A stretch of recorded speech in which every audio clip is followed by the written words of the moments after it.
안녕하세요. 부산부동산 스타디오입니다. 6월 21일 일일 브리핑 해보도록 하겠습니다. 지금 규제 풀면 나중에 뭘로 분위기 띄우죠? 정말 이제 침체 이제 초입으로 들어가는 단계인데요. 침체가 좀 깊어질 무렵에 규제가 하나둘 풀어지면서 나중에 다시 폭발할 힘을 가지게 되는데, 지금 이렇게 규제를 풀어나가는데도 만약에 집값이 뜨지 않는다, 분위기가 다시 살아나지 않는다, 왜 안 살아난다고 얘기할까요? 금리가 부담스럽거든요. 조정 대상 지역이 해제가 된다. 일부 해제 이야기도 나오고 있어요. 일부 해제가 되면 한 사람이, A라는 사람이 A주택을 소유하고 있던 사람이 A주택을 소유하고 있던 사람이 B주택을 사요. 그럼 상승기 같으면 다 분위기가 다 좋을 때면 둘 다 오르면 괜찮은데, 얘를 사고 두 개를 소유한 상태에서 분위기가 안 살아난다. 그럼 이 두 개 산 사람은 좀 위기의 상황이 올 수 있을 것 같기도 하고요. 또 요걸 이용해서 갈아타는 방식도 어떤 문제가 있는지, 혹시라도 뭐 규제가 해제된다든지 하면은 그때는 제 방송을 매일 좀 봐주셨으면 좋겠어요. 왜냐, 거래가 얼마나 살아나는지, 가격이 어떻게 움직이는지, 그 뒷부분 뭐 전세, 임대 이런 건 다 안 보셔도 되거든요. 이거 물량이 어떻게 변화해 나가는지, 그리고 거래 유형 꼭 확인하셨으면 합니다.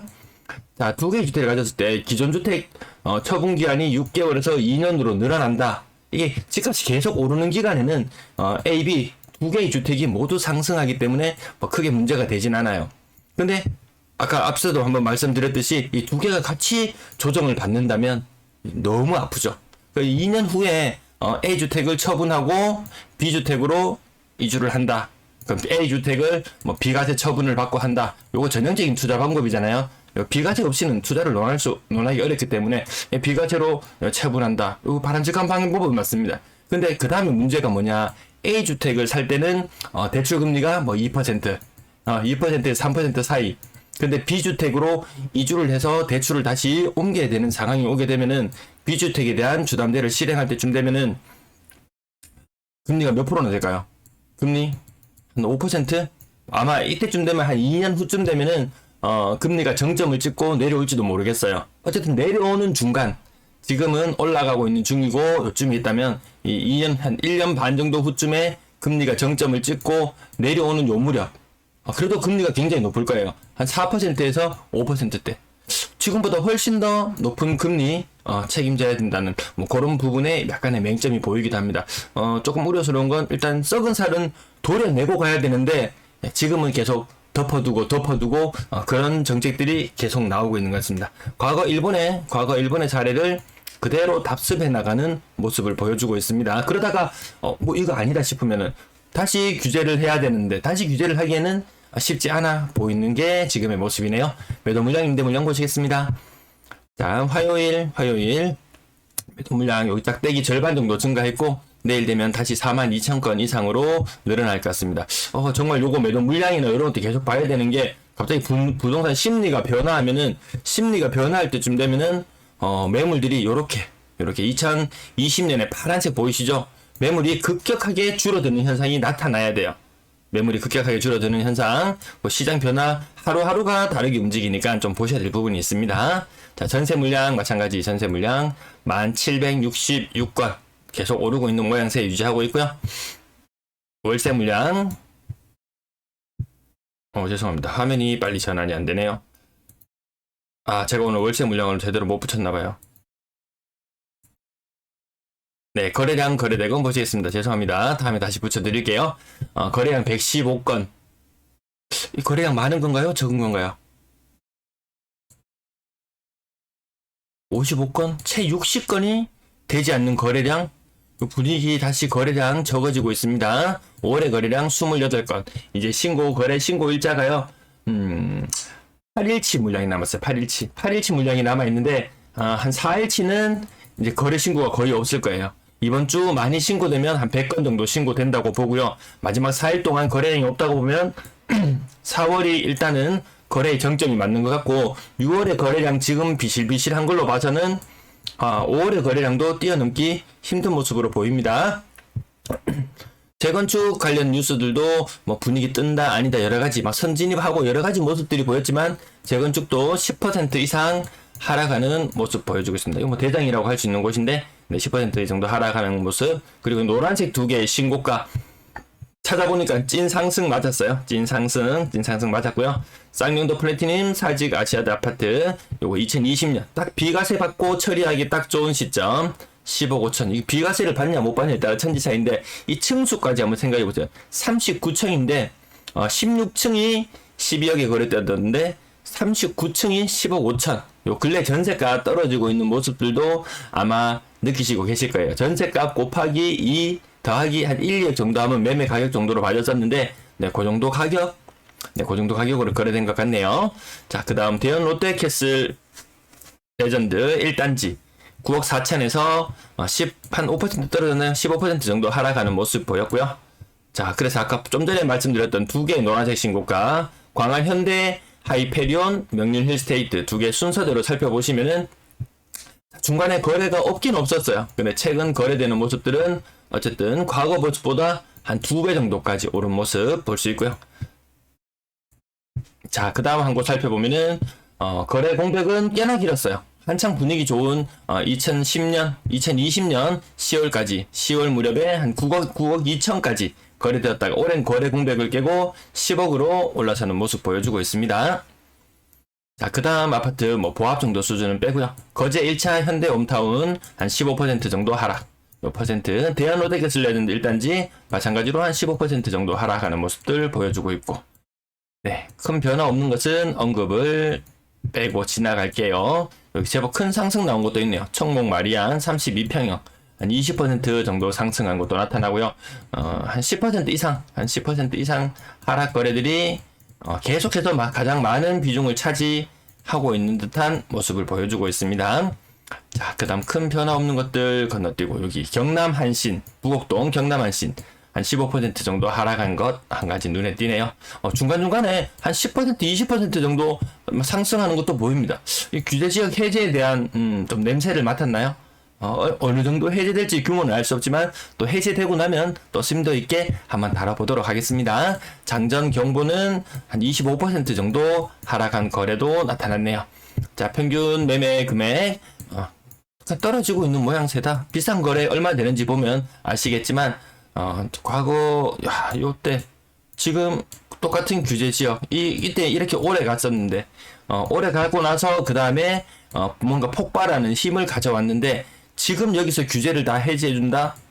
근데 가격이 안 오른다?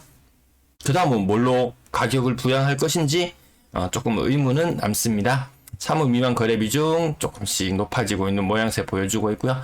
6억 이상 거래량 얼마나 살아날지 요것도 좀 만약 규제지역이 해제된다면 투자자들이 먼저 움직인다. 뭐 그렇게 보면 6억 이상 거래량도 좀 더 관심을 가지고 지켜볼 필요가 있을 것 같습니다. 조금 줄어드는 모양새고요. 분양권 4건, 신고가는 0건. 대구 지역 오늘 분양권 15건이나 거래되었거든요. 그에 비해서 부산 거래량이 4건이다. 굉장히 적게 거래되었죠. 그나마도 가격대가 좀 부실한 것들, 좀 저가격대만 좀 거래가 되었고요. 전세 거래량 208건. 208 굉장히 많은 숫자죠. 매매 거래량이 115건이었는데 전세가 208건. 왜 이렇게 많지? 그 근래 들어서 좀 보기 힘든 현상인데요. 신고가 비율은 한 5% 정도밖에 되지 않는 모습 보여주고 있고요. 가격 억 단위로 하락했는 거 LCT도 고가 24억까지 찍었었는데 20억까지 떨어진 모습. 또 굉장히 비싼 것들 보입니다. W 용호동에 있는 W도 9억 8,700 한 5억 4억 5억 차이 납니다.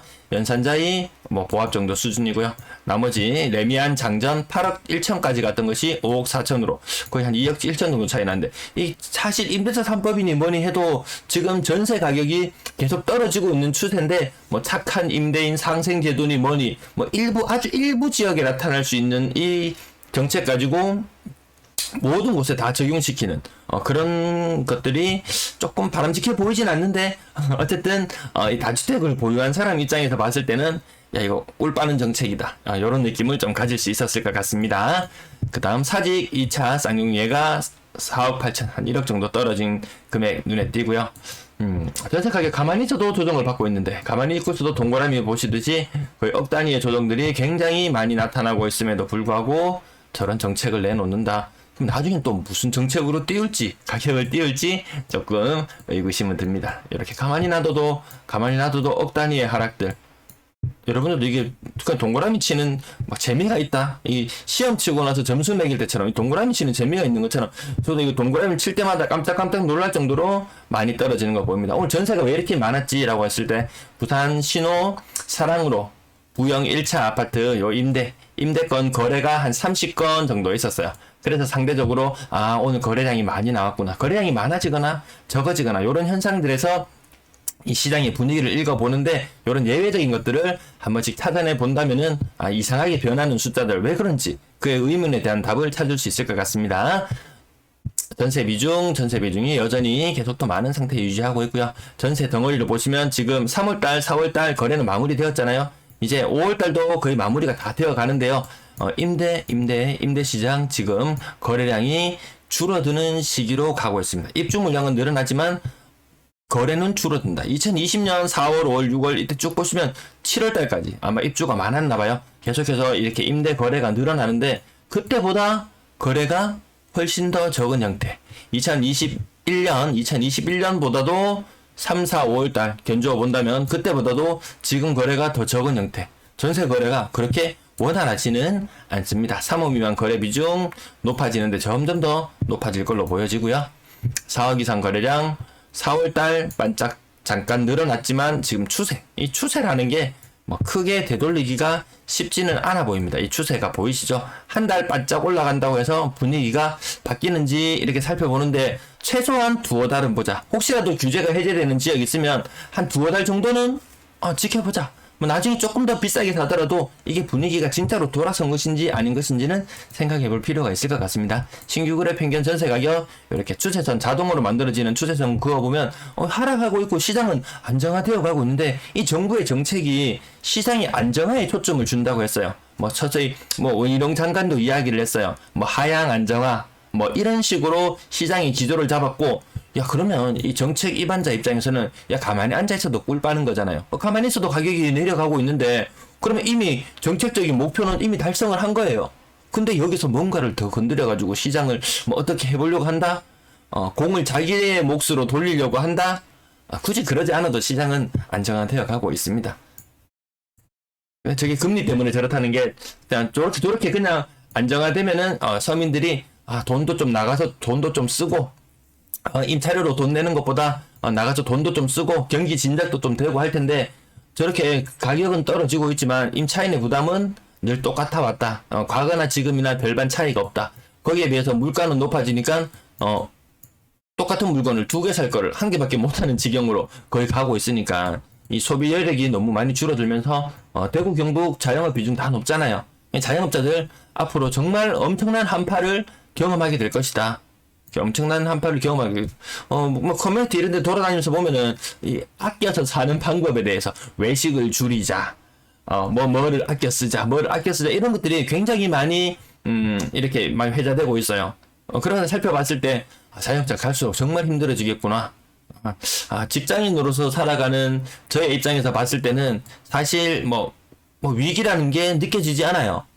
장사가 너무 장사하는 게 장사가 잘 되든 안 되든 전혀 관계 없는 직장인들이 더 많을 거예요. 근데 직장 생활 하시는 분들도 좀 이게 다른 이렇게 경제 관련 일반적인 이야기를 들어보면은 직장 생활 잘하고 있었는데 물건 공장에서 잘 찍어내서 잘 팔리고 있었는데 물건이 안 팔려.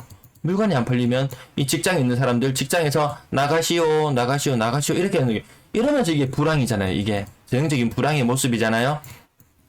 네, 이런 경제 이야기는 다른 것을 통해서 접하시고 제 방송에서는 이렇게 숫자나 이렇게 앞으로 변해가는 흐름 위주로 주로 보시면 될 것 같습니다. 월세 거래량도 점점 줄어들고 있다.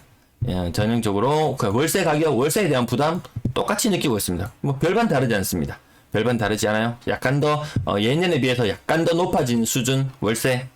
네, 그 정도 수준이지 특별히 더 높아지거나 이런 모습들은 보이지 않습니다. 월세가 왜 높아질 수밖에 없냐라고 생각해 봤을 때 1억에 대한 전월세 전환 비율이라고 하나요? 여기 30만원, 여기 30만원이었다면 지금은 1억에 따라서 한 35만원 정도 심한 경우에는 한 40만 원까지 이렇게 전환 비율을 보기도 하는데 보통 아직까지는 금리가 오르는 부분이 좀 반영되어서 한 35만 원 정도 이렇게 30만 원에 해당하던 것이 이렇게 35만 원으로 올라왔기 때문에 요것만 보더라도 대략 몇 퍼센트인가요? 한 16%에서 한 17% 정도 월세 올라갈 요인은 있죠. 월세 올라간 요인이 있어요. 근데 전세가가 떨어지는 모습 때문에 월세가도 그렇게 힘을 받지는 못하고 있는 모양으로 볼 수 있습니다. 임대거래량 비수기로 접어 들어갑니다. 근데 이 비수기에 입주하는 물량들이나 쌓이는 입주를 하지도 않았는데 쌓여나가는 전세 물량들 있잖아요. 그 물량들 가만히 내버려둬도 정말 이 8월 이후에 위기는 오지 않는다고 봅니다. 네, 오늘도 시청 감사합니다.